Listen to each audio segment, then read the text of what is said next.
सर्वप्रथम आपल्या सर्वांना दीपावलीच्या मी खूप खूप शुभेच्छा देतो आणि दीपावली आणि येणारं नवीन वर्ष आपल्या सर्वांना सुख समाधानाचं आनंदाचं जावं आणि आरोग्याचं जावं अशा प्रकारची ईश्वरचरणी प्रार्थना देखील करतो। आज अतिशय आनंदाची गोष्ट आहे की रवी राजा यांच्यासारखा एक मातब्बर नेता ज्यांनी महानगरपालिकेमध्ये काँग्रेसचे नेते म्हणून महानगरपालिका गाजवली, मावळत्या महानगरपालिकेचे विरोधी पक्ष नेते म्हणून एक प्रचंड आक्रमक अशा प्रकारची भूमिका ही रविराजांनी मांडली। 5 टर्म सातत्याने रविराजा हे महानगरपालिकेमध्ये निवडून आले आणि आशिषजींनी उल्लेख केला तसा एक विक्रम हा त्यांच्या नावाने हा देखील आहे की 23 वर्ष बेस्टचे सदस्य म्हणून त्यांनी काम केलं आणि बेस्टच्या संदर्भात मुंबई महानगरपालिकेत अथॉरिटी म्हणून रवी राजा यांच्याकडे बघितलं जातं। प्रचंड मोठा जनसंपर्क आहे आणि एक मोठा कनेक्ट काँग्रेस पक्षातल्याही इतर नेत्यांसोबत त्यांचा आहे, ज्याचा येत्या काळामध्ये निश्चितपणे आम्हाला फायदा होईल। त्यांच्यासोबत अनेक नेत्यांनी प्रवेश केलेला आहे, त्या सगळ्यांचं मी स्वागत करतो आणि मला अपेक्षा आहे की रवी राजा यांच्या अनुभवाचा फायदा हा भारतीय जनता पक्षाला मिळेल। त्यांच्या माध्यमातून अनेक लोक आता संपर्कात येत आहेत। पुढच्या काळामध्ये काँग्रेसची काही प्रमुख मंडळी ही त्यांच्या संपर्कातून भारतीय जनता पक्षामध्ये प्रवेश करतील अशा प्रकारची या ठिकाणी परिस्थिती आहे। ती नावं आज मला विचारू नका, ज्यावेळेस त्यांचा प्रवेश होईल तेव्हाच मी सांगेन। पण मला असं वाटतं की ज्या लोकांनी महानगरपालिकेत आणि शहरामध्ये काँग्रेस टिकवून ठेवली त्यापैकी एक असलेले रवी राजा हे आमच्याकडे आल्यामुळे निश्चित आम्हाला त्याचा एक मोठा फायदा होईल आणि अर्थातच त्यांचं कार्यक्षेत्र हे मोठं आहे, पण सायन कोळीवाडा एक मेजर त्यांचं क्षेत्र आहे, त्यामुळे तिथेही आमच्या उमेदवारांना तमिल सेल्वनजींना निवडून येण्याकरता एक मोठा हातभार त्यांचा लागेल। यासोबत बाबू दरेकरजी जे उपविभाग प्रमुख आहेत ते या ठिकाणी उबाठा सेनेतून भारतीय जनता पक्षामध्ये त्यांनी देखील प्रवेश केला आहे आणि निश्चित त्यांच्या प्रवेशामुळे घाटकोपरमध्ये आमच्या भारतीय जनता पक्षाला ताकद मिळेल, आमच्या उमेदवारांना त्याचा फायदा मिळेल। त्यांचंही मी मनापासून स्वागत करतो। येत्या काळामध्ये अनेक चांगले नेते हे भारतीय जनता पक्षामध्ये प्रवेश करताना आपल्याला दिसतील आणि एक प्रकारे जनतेच्या मनामध्ये आता विश्वास तयार व्हायला लागलेला आहे की पुन्हा एकदा महायुतीचंच सरकार हे सत्तेमध्ये येणार आहे आणि त्यामुळे एक सकारात्मकता महायुतीच्या संदर्भात ही आम्हाला देखील जनतेमध्ये पाहायला मिळते। आता आपल्याला कल्पना आहे की नामांकन पूर्ण झालेलं आहे। नामांकनानंतर काही ठिकाणी आमचे क्रॉस फॉर्म्स आले होते। काल त्या संदर्भात माननीय मुख्यमंत्री एकनाथराव शिंदेजींच्या घरी आमची बैठक झाली। त्या बैठकीमध्ये अजितदादाही होते, मी होतो, आमचे बावनकुळेजी, तटकरेजी, प्रफुल्लभाई सगळे आम्ही बसून जवळपास सगळे इश्यूज आम्ही संपवलेले आहेत। त्यामुळे आता त्या संदर्भातले कुठलेच इश्यू आमचे शिल्लक नाही। त्याचं प्रत्युत्तर तुम्हाला आज आणि उद्यामध्ये दिसेल आणि जे परत घेतले पाहिजे असे क्रॉस फॉर्म्स सगळे परत होतील। आता आमचा प्रयत्न असा आहे की काही ठिकाणी क्रॉस बंडखोरी आहे, म्हणजे एकमेकाच्या उमेदवारासमोर लोक उभे झालेले आहेत, त्याही संदर्भात आम्ही एक नीती त्याची तयार केलेली आहे आणि तिन्ही पक्ष मिळून अशा प्रकारे ज्यांनी त्या ठिकाणी तिकीट नसताना उमेदवारी भरली आहे त्यांना परत घेण्याचा प्रयत्न आमचा असणार आहे। पक्षांतर्गतही काही ठिकाणी अशा प्रकारचे आमचे कार्यकर्ते उभे झालेले आहेत त्यांना विश्वासात घेऊन आणि योग्य प्रकारे त्यांच्याशी चर्चा करून त्यांनाही परत घ्यायला कसं लावायचं असा आमचा प्रयत्न असेल. कालच्या एकूणच जे काही आता उमेदवारी अर्ज परवा जे सगळे पूर्ण झाले त्याच्यामध्ये आणि काल स्क्रुटिनीनंतर आम्हाला अपेक्षित असे सगळे अर्ज वैध झालेले आहेत. त्यामुळे आता मला असं वाटतं की दिवाळी 2 दिवस आहे, त्यानंतर साधारण 4-5 तारखेनंतर जोराने प्रचार सुरू होईल. त्याच्याकरता पूर्ण तयारीत आम्ही आहोत आणि अशा वेळी चांगली लोक भारतीय जनता पक्षात प्रवेश करतायत. मी त्यांचं सर्वांचं मनापासून स्वागत करतो.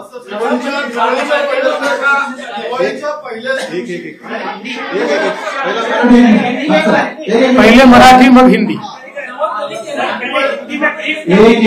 आपण शांततेने घेतलं सगळे प्रश्न घेऊ. 1 मिनिट जरा शांतता. दिवाळीच्या पहिल्याच दिवशी मुंबई काँग्रेसला धक्का दिलेला आहे. येणाऱ्या काळामध्ये आणखी काही दिवसामध्ये काँग्रेसच्या प्रदेश नेतृत्वामध्ये काही धक्का मिळू शकतो का, असं काय पाहायला मिळू शकतं का? तुम्ही काय सूचक विधान केलं, येणाऱ्या काळात आणखी काय पक्षप्रवेश होऊ शकतात? निश्चितपणे होणार आहेत. काही चांगले पक्षप्रवेश हे अजून भारतीय जनता पक्षामध्ये होऊ शकतात. तुम्ही त्याची वाट पहा, आज मला विचारू नका. पक्षातील काही लोकांनी अपक्ष म्हणून अर्ज भरलेला आहे, गोपाळ शेट्टी आमचा निश्चितपणे प्रयत्न आहे. बघा, शेवटी गोपाळ शेट्टी हे भारतीय जनता पक्षाचे एक अतिशय प्रामाणिक अशा प्रकारचे सैनिक राहिले आहेत. ते अनेक वेळा आग्रही असतात, पण शेवटी पक्षशिस्त ते मान्य करतात. त्यामुळे आमचा हा प्रयत्न असेल की सगळी परिस्थिती त्यांना समजून सांगावी आणि त्यांनी नेहमी जी भूमिका घेतली आहे भारतीय जनता पक्षाच्या मागे उभं राहण्याची, तीच भूमिका त्यांनी घ्यावी अशा प्रकारचा आमचा प्रयत्न असेल. आणखीन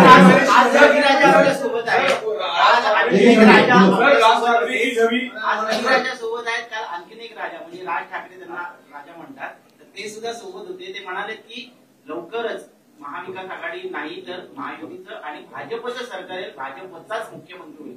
इशारा तुमच्याकडे होता, कसं पाहता? असं आहे, मी त्यांचा आभारी आहे. त्यांच्या शुभेच्छा मी या ठिकाणी आभाराने स्वीकारतो. पण महायुतीचं सरकार येणार, भाजपचं नाही, आणि महायुतीचा मुख्यमंत्री होणार ही काळ्या दगडावरची पांढरी रेख. माजी विधानसभेमध्ये आपण जर पाहिलं तर सरदार सरवणकर यांनी फॉर्म महायुतीतून भरलेला आहे. तर तिकडे अमित ठाकरे सुद्धा उभे आहेत. भाजप म्हणते की अमित ठाकरे मदत करणार, मग महायुतीला उमेदवाराला मदत. असं आहे, अजून आमची सगळी बोलणी चाललेली आहे. सीएम साहेब, राज ठाकरेजी, मी आहे, आशिष शेलारजी आहे. आमचा प्रयत्न आहे अजूनही की मार्ग असा निघावा की ज्यातनं आम्ही सगळे एकत्रित राहिलो पाहिजे. हा प्रयत्न अजून चाललेला आहे. ठाकरेजी सगळी उत्तरवादी विरोधी आहेत, त्यांना उघडपणे समर्थन देत आहेत आणि त्यांच्या समर्थन पण घेत आहेत. त्यामुळे भाजप उत्तर भारतीय वोट भाजपवर नाराज होणार नाही का? एक. आणि दुसरं, तर तुम्ही कोऑर्डिनेशन कमिटी बनवली होती तरी पण महायुतीमध्ये बंडखोरी का झाली? पहिल्या प्रश्नाचं उत्तर असं आहे की आपण जो प्रश्न विचारला त्याचं उत्तर हे मागच्याच लोकसभेच्या वेळी मी दिलेलं आहे की आता राज ठाकरे यांनी व्यापक हिंदुत्वाची भूमिका घेतलेली आहे. बघा, क्षेत्रीय अस्मिता जी असते हिला भाजपचं नेहमीच समर्थन राहिलं आहे, पण त्याच्यासोबत क्षेत्रीय अस्मितेसोबत एक राष्ट्रीय अस्मिता आहे, तिचा स्वीकार होणं हे महत्वाचं असतं. ती राष्ट्रीय अस्मिता म्हणजेच हिंदुत्व हे राज ठाकरेंनी स्वीकारलेलं आहे आणि म्हणून मला याच्यामध्ये कुठलाच प्रश्न वाटत नाही. दुसरं काय विचारलं तुम्ही? नाही, ते ठीक आहे. अरे बाबा, कोऑर्डिनेशन कमिटीने जर लोक बसले असते तर कोऑर्डिनेशन कमिट्याच तयार केल्या असत्या. कोऑर्डिनेशन कमिटी एक विषय असतो. आता तुम्ही मला सांगा की 288 मतदारसंघात 8-10 मतदारसंघामध्ये प्रॉब्लेम झाले, म्हणजे किती कोऑर्डिनेशन झालं बघा ना. त्यांचं तर अजून समजलंच नाहीये महाविकास आघाडीचं नेमकं काय झालंय. तुम्हाला कळलंय का? कळलं असेल तर मला नंतर समजावून सांगा. पहला पटाखा आपने यहाँ सुबह सुबह जलाया है, क्या ये लगातार चुनाव तक रहेगा क्या? पहला. दूसरा सवाल ये है कि जिस तरीके से बगावती तेवर अलग अलग जगहों पर दिख रहे हैं, उसके लिए बीजेपी और महायुति कितना प्रयत्न कर रही है? कल रात में आपकी मीटिंग नहीं हुई। मुझे इस बात की बहुत खुशी है कि कांग्रेस पार्टी के 5 बार कॉरपोरेटर रहे और विपक्ष के नेता रहे ऐसे एक बहुत ही कद्दावर नेता रवि राजा जी ने आज भारतीय जनता पार्टी में प्रवेश किया है। उनके साथ कई प्रमुख पदाधिकारियों ने भी भारतीय जनता पार्टी में प्रवेश किया है। मैं रवि राजा जी का बहुत स्वागत करता हूं, उनके साथ आए सभी पदाधिकारियों का स्वागत करता हूं। साथ में उबाठा सेना से बाबू दरेकर जी ने भी प्रवेश किया है, मैं उनका भी बहुत बहुत स्वागत करता हूं। और ऐसे पटाखे चलते ही रहेंगे। जो आपने सवाल किया उस पर मैं इतना ही कहना चाहता हूं, अभी रवि राजा जी के ही संपर्क में कई लोग हैं जिनसे उन्होंने मेरी बात करवाई है, जिनमें से कुछ लोग बहुत प्रमुख लोग हैं। ऐसे लोग भी और अन्य लोग भी आने वाले दिनों में बीजेपी में आते हुए आपको दिखाई पड़ेंगे। और जहां तक बागियों का सवाल है, तीनों पार्टियों ने बैठकर जहां क्रॉस फॉर्म आए थे उस पर हम लोगों ने जो प्रॉब्लम है उसको सॉल्व किया है। अब बागियों के ऊपर भी प्रयास चल रहा है। मुझे विश्वास है कि हम लोग सबको मना लेंगे और फॉर्म वापिस लेंगे। पटाखों की बात हुई, इसके लिए हमारे पटाखे पर्यावरण पूरक होंगे।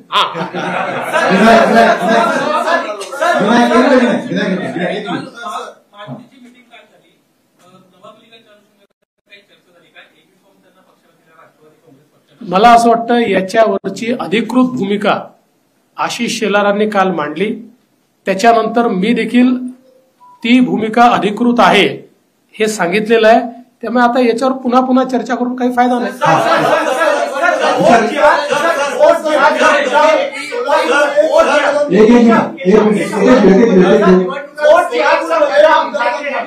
All India Muslim personal law board के मौलाना सज्जाद आज मनोज जरांगी पाटिल से मिल रहे हैं। आपके खिलाफ, बीजेपी के खिलाफ एक एंटी फ्रंट बनाने का प्रयास all India Muslim personal law board द्वारा किया जा रहा है, उस पर आपका क्या कहना है? देखिए, डेमोक्रेसी है, लोकतंत्र है। लोकतंत्र में जिसको फ्रंट बनाना है बनाए, जिसको बैक बनाना है बनाए, जिसको जो बनाना है बनाए। सवाल ये उठता है कि महाराष्ट्र की जनता किसका साथ देने वाली है। मुझे पूरा विश्वास है कि महाराष्ट्र की जनता ने महायुति को समर्थन देने का तय किया है।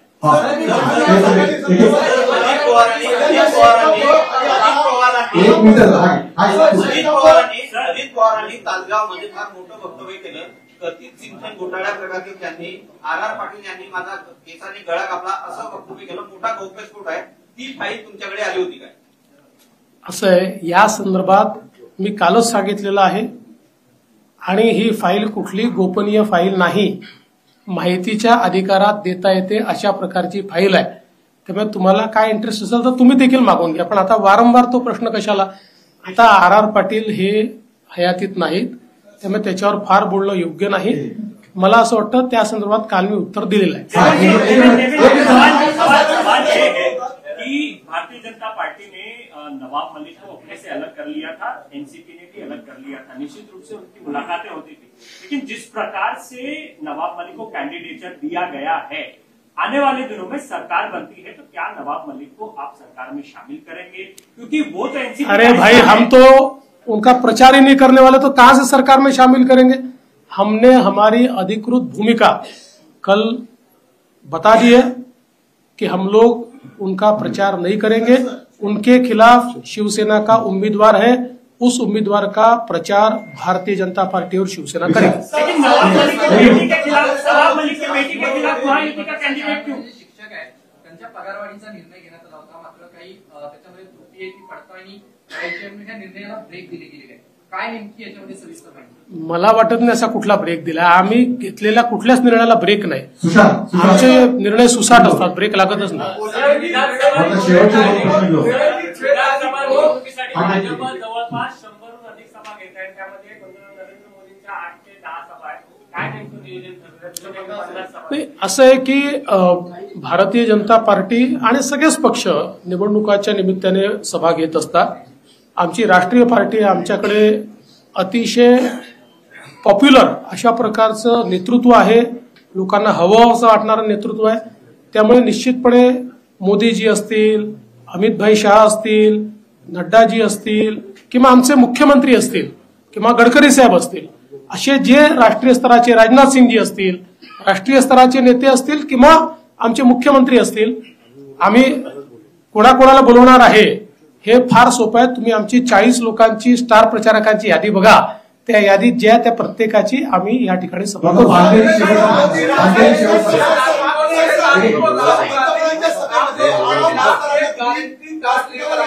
क्या 6 तारीख को राहुल गांधी मुंबई में गारंटी कार्ड लॉन्च कर रहे हैं और महायुति के गारंटी कार्ड जो भी है जो योजनाएं चल रही है उसके ऊपर सीट करके एक्स्ट्रा बहुत सारी चीजें लेकर ऐसा कांग्रेस दावा कर रही है. मेरा पहला सवाल राहुल जी को यही होगा कि आपने ऐसा ही गारंटी कार्ड तेलंगाना में दिया था, वो क्यों इम्प्लीमेंट नहीं हो पाया? आपने ऐसा ही गारंटी कार्ड हिमाचल प्रदेश में दिया था, वो क्यों नहीं इम्प्लीमेंट हो पाया? आपका गारंटी कार्ड ये राजस्थान में और छत्तीसगढ़ में फेल हो गया, इसलिए लोगों ने आपको फेल कर दिया. तो ये गारंटी कार्ड का ढकोसला लेकर जो वो आ रहे हैं उसकी क्रेडिबिलिटी 0 है. काँग्रेसने कट केलेला आहे. मोदींच्या व्यासपीठावरती ते दिसलेले होते. तुम्ही मोठा कार्यक्रम घेतलेला होता घराच्या चावी वाटपासंदर्भात. आधी शेकापचे जयंत पाटील, आता डाव्या पक्षातील आडम मास्तर. महायुती अशा लोकांना संधी देणार का, जवळ करणार? आडम मास्तरांना चांगले लोक कोण आहेत आणि वाईट कोण आहेत याची ओळखच पटली नाही. ते आमच्या विरोधी विचाराचे असताना देखील गरीबाला घर दिलं पाहिजे म्हणून 30,000 घरं आम्ही त्यांच्या संस्थेच्या मार्फत बांधून दिले. 30,000 घरं. आणि आउट ऑफ द वे जाऊन गरीबाकरता त्याला ऍडिशनल पैसा देणं, त्या ठिकाणी सोयी करणं, या सगळ्या गोष्टी आम्ही केल्या. तरी देखील लोकसभेच्या वेळी त्यांना काँग्रेसने चॉकलेट दिलं, ते काँग्रेस सोबत गेले. आता त्यांच्या लक्षात आलं, आता ठीक आहे, आता ते त्यांनी ठरवायचं आहे काय करायचं आहे ते. मला एवढंच वाटतं की कोण उपयोगी आहेत आणि कोण उपयोग करून घेतात याचा कधीतरी विचार आडम मास्तरांसारख्या लोकांनी केला पाहिजे. रवि राजा के आने के बाद भारतीय जनता पार्टी क्यों मजबूत होगी मुंबई में? कितनी सीटें आप मुंबई से निकाल पाए? देखिए, बहुत मजबूत हमारी पार्टी मुंबई में होगी क्योंकि एक अनुभवी नेता हमारे पास आया है. विशेष रूप से उनका जो कार्य क्षेत्र है और उसमें भी सायन कोळीवाड़ा है कि जहां से एक प्रकार से वो अपना बड़ा वजूद रखते हैं. वहां तो हमको फायदा होगा ही, लेकिन उनके संपर्क से अन्य जगह पर भी फायदा होगा. आखरी आणि मग 5 मिनिटं रवी राजा भाऊ. दिवाळीचे दिवस आहे. तुम्ही अनेकांना दिवाळीच्या शुभेच्छा देतात. तुम्हाला दिवाळीची फोन येतात. 2 प्रमुख फोन. उद्धव ठाकरेंचा तुम्हाला दिवाळीच्या शुभेच्छांसाठी फोन आला का? शरद पवारांचा तुम्हाला फोन आला का? किंवा तुम्ही यांना दिवाळीच्या शुभेच्छा देणार आहात का? मला अजून फोन आला नाही, पण माझ्या जाहीरपणे त्यांना दिवाळीच्या शुभेच्छा आहेत.